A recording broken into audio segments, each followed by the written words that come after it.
Hello viewers, welcome to the channel. आज की इस वीडियो में हम करने वाले हैं क्लास 6 का हिस्ट्री का एंटायर सिलेबस जो कि टर्म 2 में पूछे जाने वाला है। इस वीडियो के अंदर जितने भी क्वेश्चन आंसर्स बताए जाएंगे वो सभी बहुत इंपॉर्टेंट रहने वाले हैं और एग्जाम्स में आने की पूरी पूरी संभावना है। तो चलिए शुरू करते हैं। सबसे पहले जो चैप्टर है वो है Ashoka the emperor who gave up war. सबसे पहले इस चैप्टर के question answer, important question answer discuss करेंगे हम। पहला क्वेश्चन है हु वॉज मेगास्थीन्स। मेगास्थीन्स कौन था? He was an ambassador who was sent to the court of Chandragupta Maurya by Greece ruler Seleucus Nicator. Megasthenes जो था वो एक एम्बेसडर था जिसे सेल्यूकस निकेटर ने चंद्रगुप्त मौर्य के कोर्ट में भेजा था। Next question is, what were the means adopted by Ashoka to spread message of Dhamma? धम्मा को स्प्रेड करने के लिए अशोका ने क्या क्या स्टेप्स उठाए? Answer is he appointed officials known as dhamma महामत्तास।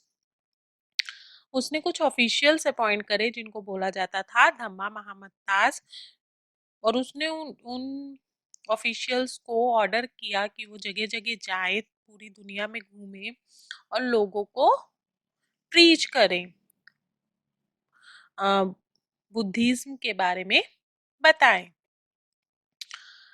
और क्या किया उसने? Ideas were inscribed on the rocks. Buddha के जो आइडियाज थे, जो प्रीचिंग्स थी, उनको रॉक पर इंस्क्राइब करवाया, पिलर्स पर इंस्क्राइब किया कराया। उसके जो एम्पायर के अंदर जो रॉक्स थी, जो पिलर्स थी, उनके ऊपर गुदवाया और सिंपल लैंग्वेज में, जो कि कॉमन पीपल की लैंग्वेज थी। कॉमन पीपल कौन सी लैंग्वेज यूज करते थे? प्राकृत। तो प्राकृत लैंग्वेज में उसने उनको करवाया ताकि जो कॉमन पीपल हैं वो भी उसको पढ़ सके और समझ सके। Next question is, why did Ashoka give up war? Ashoka ने वॉर क्यों छोड़ दी? Answer is Ashoka wanted to include Kalinga in his empire. Ashoka Kalinga को अपनी एम्पायर में इंक्लूड करना चाहता था। So he fought the Kalinga war. Kalinga war शुरू कर दी उसने। The war had caused the large number of death. बहुत ज्यादा कैजुअलिटीज हुई, बहुत लोग मारे गए उस वॉर के अंदर। The bloodshed and destruction made Ashoka restless. और ये जो डिस्ट्रक्शन हुआ, ब्लडशेड हुआ, ये जो डेथ्स हुए, इनको सबको देखकर वो रेस्टलेस हो गया, अंदर तक हिल गया, और he decided to give up war. और तब उसने डिसाइड किया कि वो उसके बाद में कभी भी वॉर नहीं करेगा। नेक्स्ट जो चैप्टर आता है, नेक्स्ट चैप्टर है vital villages and thriving towns. इसके क्वेश्चन आंसर्स हैं, इंपॉर्टेंट क्वेश्चन आंसर्स जो हम डिस्कस करने वाले हैं। तो फर्स्ट क्वेश्चन है, what steps were taken to increase agricultural production? Agriculture production को इंक्रीज करने के लिए क्या स्टेप्स लिए गए उस समय में? Answer is iron tools like axes and iron ploughshare begin to use. उस समय में आयरन टूल्स का यूज पहले नहीं होता था, लेकिन एग्रीकल्चर प्रोडक्शन को इंक्रीज करने के लिए आयरन टूल्स का यूज होना शुरू हो गया। दूसरा क्या किया गया? इरिगेशन मेथड को यूज किया जाने लगा। पहले तो रेन के ऊपर डिपेंड रहते थे, लेकिन प्रोडक्शन को इंक्रीज करने के लिए canals, wells, tanks, artificial lakes बनवाए गए ताकि इरिगेशन प्रॉपर तरीके से किया जा सके और क्रॉप प्रोडक्शन हो सके। Next question is, who was gram bhoj का? ग्राम भोज का कौन होता था उस समय में? Answer is the village headman in northern part of country. Northern part, country के नॉर्दर्न पार्ट का में जो विलेज का हेडमैन होता था उसे ग्राम भोज का कहा जाता था। और वो कौन होता था? हेडमैन किसे बनाया जाता था?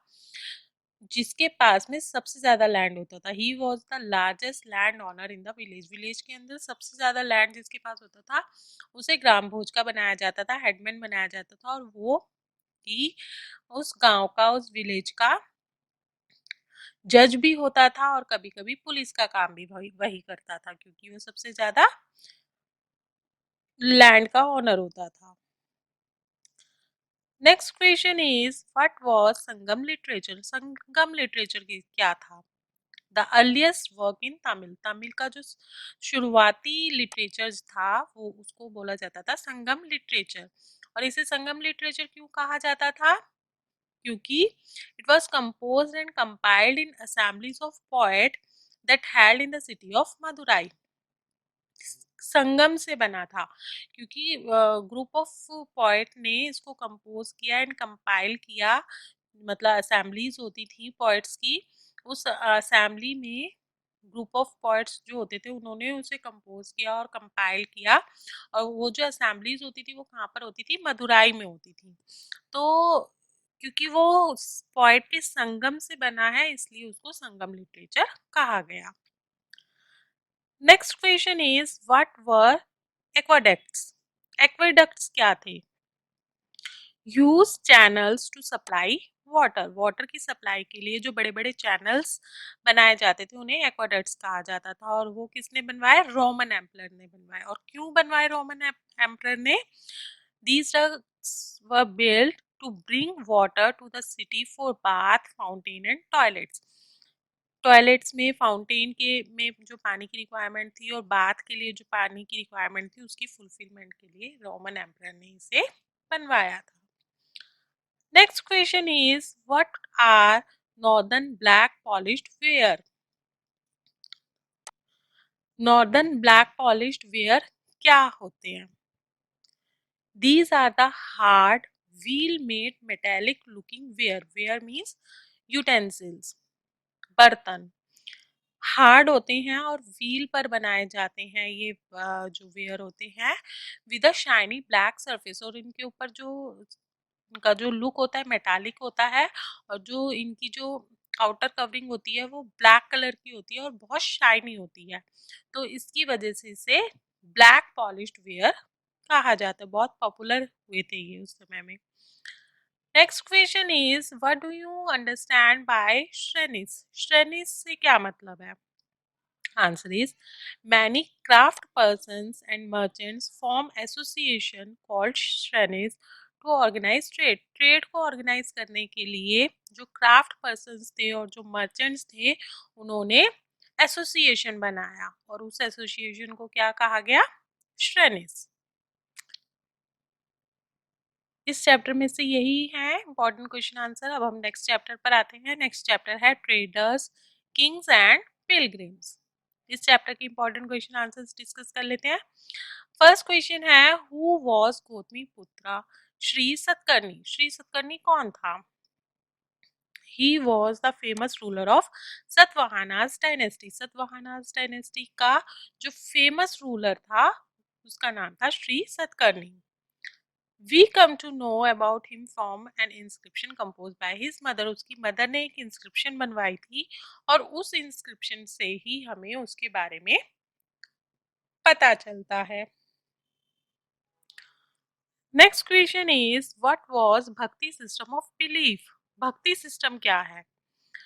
It was a belief that if a devotee worship the chosen deity, किसी भी भगवान का या किसी भी देवी देवता की पूजा जो डिवोटी करता है विथ प्योर हार्ट, बिल्कुल प्योर हार्ट से, बिल्कुल सिंपल सीधे सादे तरीके से, पूरे डिवोशन के साथ, तो क्या होता है?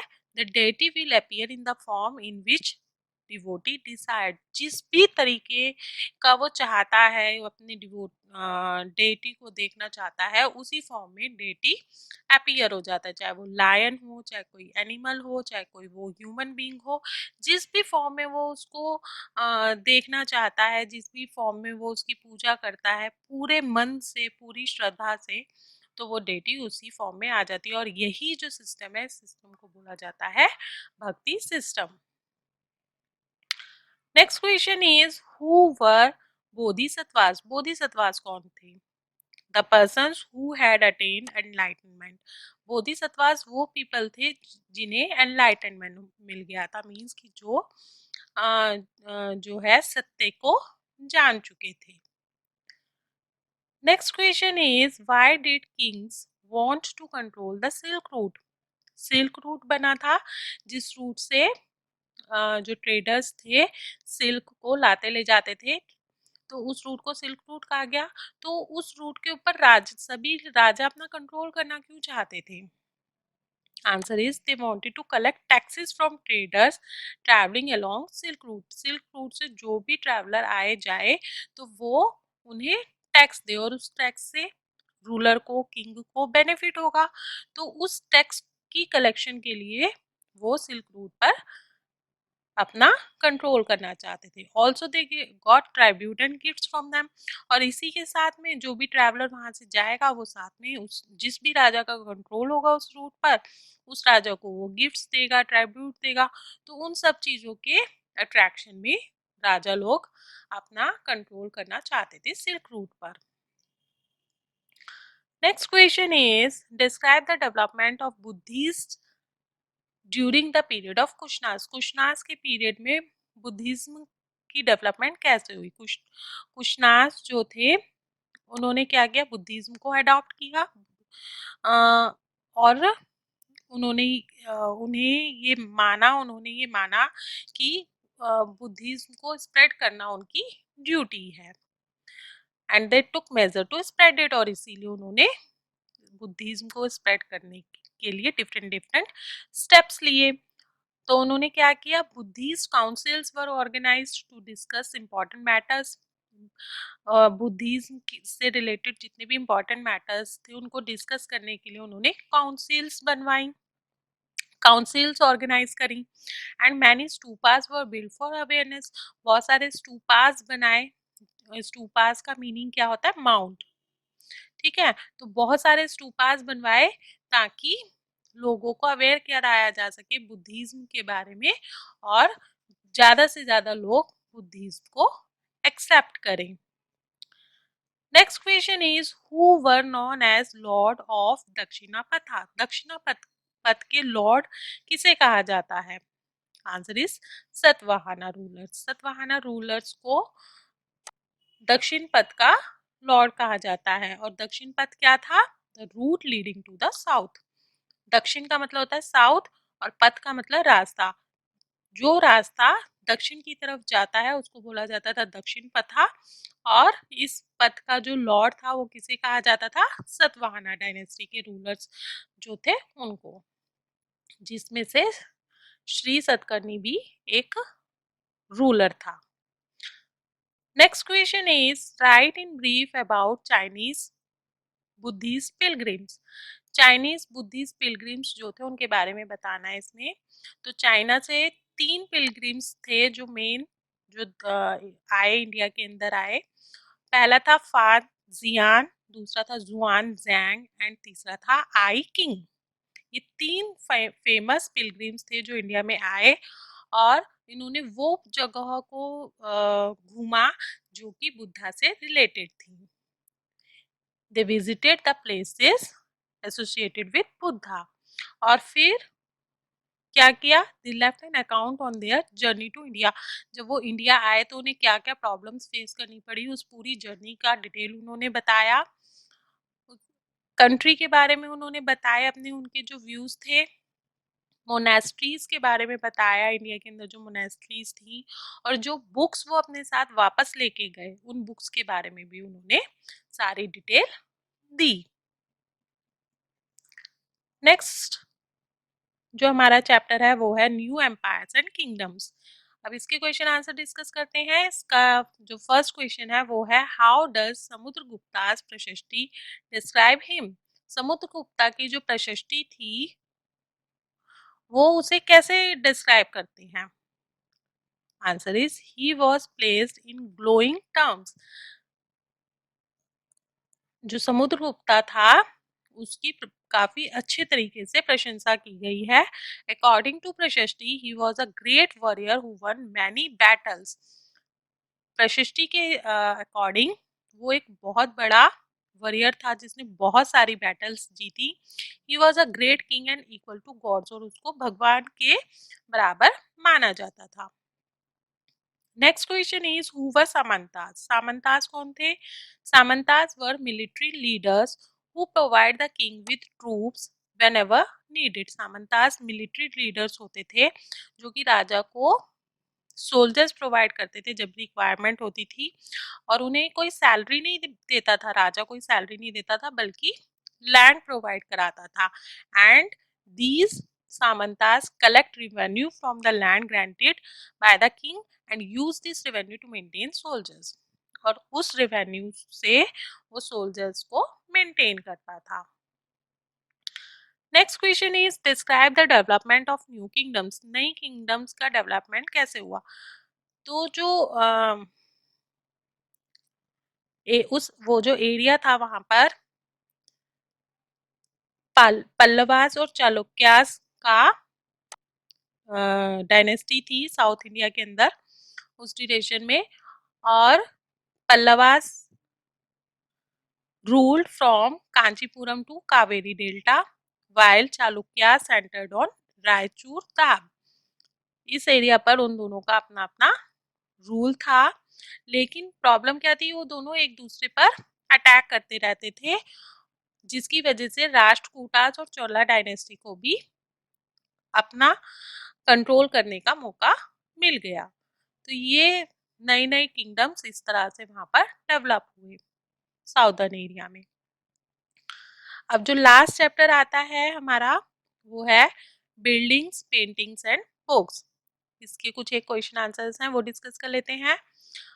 फर्स्ट क्वेश्चन है write the literary contribution of Aryabhata. Aryabhata का क्या कंट्रीब्यूशन है. He was a mathematician and a astronomer. वो एक मैथमेटिशियन था और एस्ट्रोनॉमर था. He stated that day and night caused due to rotation of earth. और उसने ये बताया कि जो डे और नाइट होते हैं वो अर्थ की रोटेशन की वजह से होते हैं, और उसने एक्लिप्सिस को भी एक्सप्लेन किया. तो ये कंट्रीब्यूशन उसका रहा साइंस के फील्ड में. Next question is how were temples built in the past. Past time में टेम्पल्स कैसे बनते थे. Temples were built by kings. राजा लोग बनाया करते थे, या जो ट्रेडर्स वगैरह थे वो सपोर्ट करते थे राजा को टेम्पल्स बनाने के लिए. और राजा लोग क्यों बनाते थे. To show their devotion towards their deity. जिस देवी देवता में वो श्रद्धा रखते थे उसके प्रति अपना डिवोशन दिखाने के लिए, and also to show their wealth and power, कि उनके पास कितना वेल्थ है कितना पावर है उसे भी दिखाने के लिए राजा लोग टेम्पल्स बनवाया करते थे, और बहुत ही स्प्लेंडरस टेम्पल्स बनवाते थे. Next question is why was गर्भगृह सो इम्पोर्टेंट. गर्भगृह क्यों इम्पोर्टेंट हुआ करता था. टेम्पल्स के अंदर गर्भगृह होता था, वो इतना इम्पोर्टेंट क्यों होता था. Garbhagriha is the place where image of chief deity was placed. Important इसलिए होता था क्योंकि वहां पर चीफ डाइटी की इमेज लगाई जाती थी, और all the religious rituals were performed there. और उसी जगह पर सारे रिचुअल्स परफॉर्म किए जाते थे, और उसी के ऊपर शिखर बिल्ड किया जाता था. गर्भगृह के ऊपर ही शिखर बनाया जाता था, इसलिए गर्भगृह इंपॉर्टेंट था. Next question is what are Puranas. Puranas क्या थे. Puranas contain stories of gods and goddesses. God और गॉडेसेस के स्टोरीज होते थे उसमें, and Puranas were written in simple Sanskrit word so that women and Shudras also listen और रीड देम. शूद्र पीपल और वुमेन जो थी वो भी उसको पढ़ सके, क्योंकि जो वेदास थे उन्हें पढ़ने की परमिशन शूद्रास को नहीं थी. तो ताकि शूद्रास तक भी वो सारी स्टोरीज जा सके, पहुंच सके देवी देवताओं के बारे में, जैसे कि विष्णु, शिवा, ब्रह्मा और अदर जो देवीज हैं, इन सभी के बारे में शूद्र पीपल और वुमन भी जान सके, इसलिए पुराणास बने और इसके अंदर सारी स्टोरीज उनके बारे में बताई गई. Next and last question is what are the main features of Ajanta paintings. Ajanta paintings की खासियत क्या है. The paintings are world famous. Ajanta caves हैं अजंता, तो वो जो केव्स बनाई गई उसके अंदर जो पेंटिंग्स बनाई गई वो वर्ल्ड फेमस हैं, and the colours use in paintings are vivid even after 1500 years. इतने साल हो गए उन पेंटिंग्स को बने, फिर भी उनके जो कलर्स हैं वो अभी भी एज इट इज हैं, चमकीले हैं. मतलब फेड नहीं हुए कलर्स। और वो कलर्स किससे बनाए गए हैं? These colors were made of plants and minerals. Plants product से या मिनरल्स को यूज करके वो कलर्स बनाए गए हैं, और इतनी अच्छी टेक्निक वो लोगों ने यूज की है कि वो जो कलर्स बने हैं वो अभी तक भी अलाइव हैं, फेड नहीं हुए हैं। तो यही इंपॉर्टेंस है अजंता केव्स की। That is all for today. I hope आपको वीडियो पसंद आई होगी। आपको वीडियो कैसी लगी कमेंट बॉक्स में कमेंट करके जरूर बताइएगा। वीडियो पसंद आए तो वीडियो को लाइक कर दीजिए, फ्रेंड्स के साथ में, रिलेटिव्स के साथ में ज़्यादा से ज़्यादा शेयर कीजिए। चैनल पे पहली बार आए तो चैनल को सब्सक्राइब कर लीजिए, साथ ही बेल आइकॉन को प्रेस कर लीजिए ताकि आपको नए नए वीडियोस के नोटिफिकेशन साथ साथ मिलते रहें। फिर मिलेंगे एक नए वीडियो में एक नए चैप्टर के साथ। तब तक के लिए bye bye, have a good day.